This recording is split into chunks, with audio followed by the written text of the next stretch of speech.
Hello and welcome to Bloke on the Range. This is finally the long-awaited introductory video to the Grand Prix of Mad Minute series that we've started doing here on Bloke on the Range. Now, what we did a while back was take 4 convenient rifles to start with, and we're going to be expanding this, so please no comments of where's the Mosin, where's the Mas 36. Yeah, it would have been great to shoot rifles that we didn't have, but we didn't have them, so we didn't.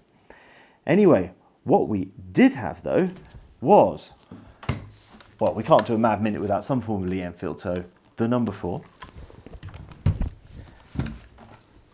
A K31, this is my Beta K31. The Manky Mauser. And my Beretta M1 M1. So the way we did this, we were sort of debating how we were going to do it in a methodological fashion that was focusing more on sort of the rifles and the ergonomics of the rifles than anything like pouches or whatever. So instead of doing something that's pure practice 22 from the 1999 musketry regulations, but with unlimited ammo, we decided that we sort of do a bit like that, so shooting prone, but we just pile the ammunition up next to us.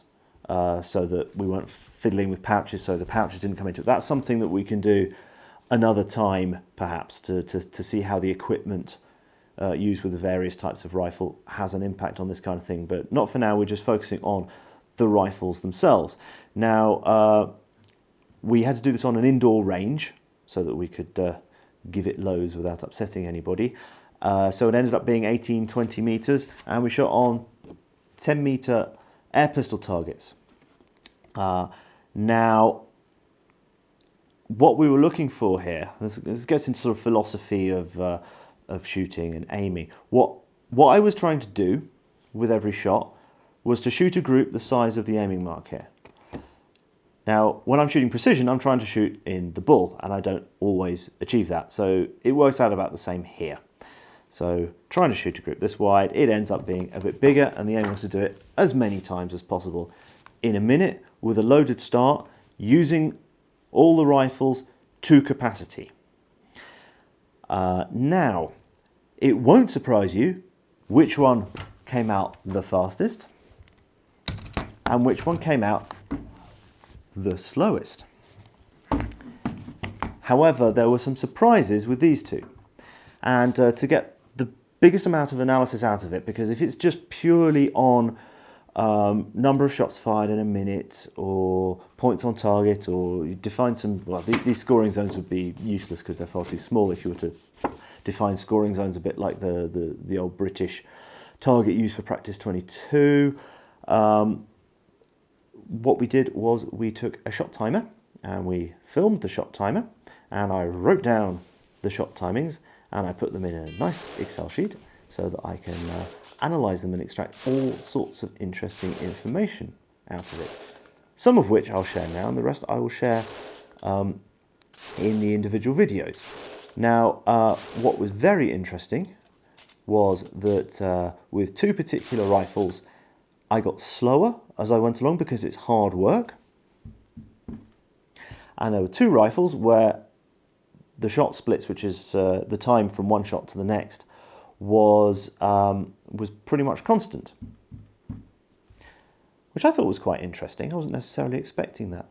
Now, what was also slightly unexpected, I hadn't done this kind of thing for a while, and most times I'd done Mad Minutes. It was limited to 15 rounds for reasons from the range operator at Bisley, who, after a certain point, while I was still there, had decided that they were going to limit to the 15 rounds of practice 22. There's the amount of effort that goes into it, and by the end of some of them, I was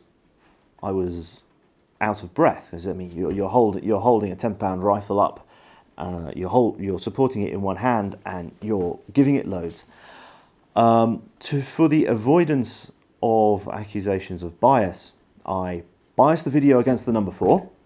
So what I find deeply amusing is that the whole series of number 4 versus Kar98 videos, I've pretty much biased it against the number 4 each time, and I still get accused still get accused of pro number 4 bias. So we're still shooting with the 2-position flip here, and it's the nasty click bang ammo made on 1943 dated cordite loaded cases. So that makes life fun.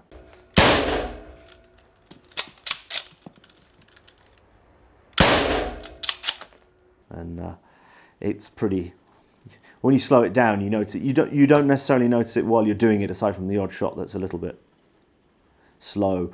But when you slow the video right down, you really hear that it's chung, boom.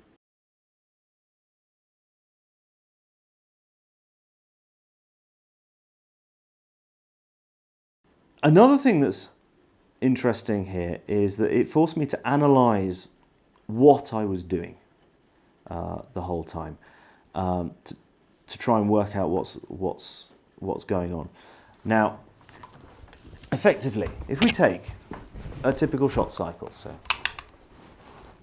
so you're aiming, you fire, there's a follow through which is very short, but the art of shooting quickly is to do everything the same, just quicker, which is easier said than done. So let it recoil. You've then got reloading, and this rifle's a short butt, so when I'm prone, I do have to move my head ever so slightly. Forward, reloading, recovery, aiming, fire, repeat, reload, recover, fire. So you end up with certain differences between the rifles with this. I mean, for instance, the obvious thing with the M1 is that there's no reload. You just follow through, recover, aim, fire. And I did a little check. I'm not going to do it exhaustively because it's an awful lot of work, looking at the number of frames each of those phases took, because it looks like I'm taking longer aiming the Mauser than the number 4 and the K31, but the reason for that, and when you count the frames, you see that it's basically the same, and I was sort of defining the sort of recovery as ending when my head stopped moving. The thing with the 98K is that the sights are obscured until the bolt starts to turn. So you've got to wait longer before you can get your eye right down. And a certain amount of muscle memory. You've got to move your head quite a long way because it's got a very, very long bolt throw. So it's only by about that point where you can start to recover your head, to get your head properly in position, and then settle down, aim, fire. Whereas with both of the other rifles, let's take the magazine out of this one so that I can work it. As soon as you started pushing the bolt forward, you can start getting your head back down onto the sights, and it's far faster as a result.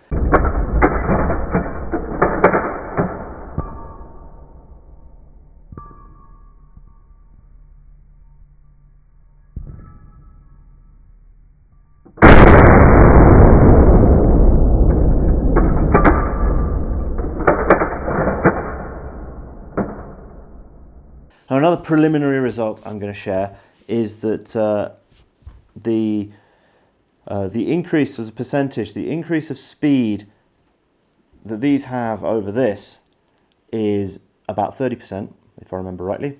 And then the increase in speed that the M1 has over these is again about 30%, which I thought was quite interesting that it balanced out like this. And no, we're not mag dumping.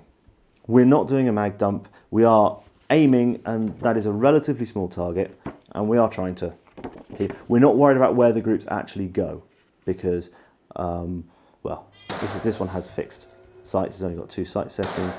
There's no point in worrying about where they are, and actually you don't want them overlapping because it destroys the bit you're aiming at, because we were taking a 6 o'clock hold on these each. Now this shooting day went even further than this, because I had a talented novice alongside with me, Mr. Lindybeige, push it in, of the United Kingdom of Great Britain and Northern Ireland. Oi, okay, and then I knock it forwards. Is that right? Okay. Are you ready? Stand by! And he was over shooting with me, and he was a very, very, very talented natural shot, but he'd not done this kind of thing before.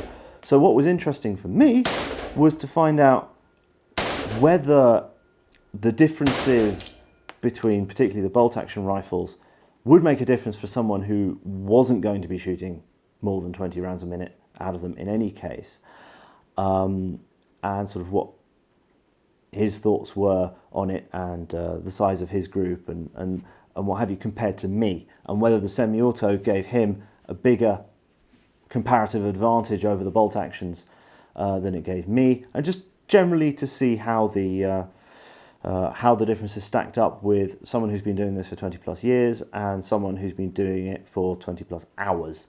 Because I think he shot on the Friday once at 300, and then we shot at 50 meters with these 4 rifles. That sort of counted as training. We had a bit of practice loading them, and then it was Jets gets los, and he had a whack at it. So I'm not going to make you all suffer a month or so of Mad Minute only videos, so I'm going to edit the videos up and introduce them as and when with other content in between. And by the end, I'll probably do a wrap up of these 4. And long term, what I'm hoping to do is to extend the series to other types of rifles. I'd like to do a K11 or a G11 as well as the K31 to see what the differences are, because it has a shorter pull. It's loading the magazines a lot easier on the earlier rifles. The chap has acquired himself a MAS 36. We've got labels, we've got Berthiers, we've got all sorts of interesting things. Yeah, I also now have a relatively new Mauser as opposed to this one, which is much, much, much less smooth. It's also got a slightly longer bolt handle because it's a commercial one. But yes, the fact that this Mauser is quite worn is actually an advantage in rapid fire, because it is pretty smooth. And if you remember, I was having trouble with the extractor on it, which I have since fixed by filing and stoning it to death. Now it feeds fine, and I did a little mag dump before just to check that it would feed, but this is basically as slick as a Mauser 98 gets.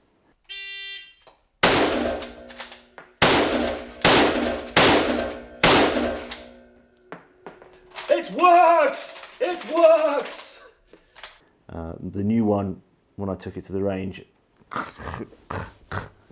new, it's probably made in the 50s or 60s or something, but it's hardly used. So you definitely notice the difference, and it being worn is a massive advantage in shooting fast. So there you have it. That's it for today, and keep an eye out for the detailed analysis in full geeky nerdiness in the near future. So thanks for watching. Please like and subscribe. Please consider supporting us on Patreon, and many thanks to our patrons who helped contribute to the massive quantities of ammunition we expended doing these videos. It is enormously appreciated, so please consider, if you haven't already done so, supporting us with just $1 a month or whatever you feel like, and we will appreciate it greatly, and share little extra snippets with you on Patreon. So, thanks a lot. Bye.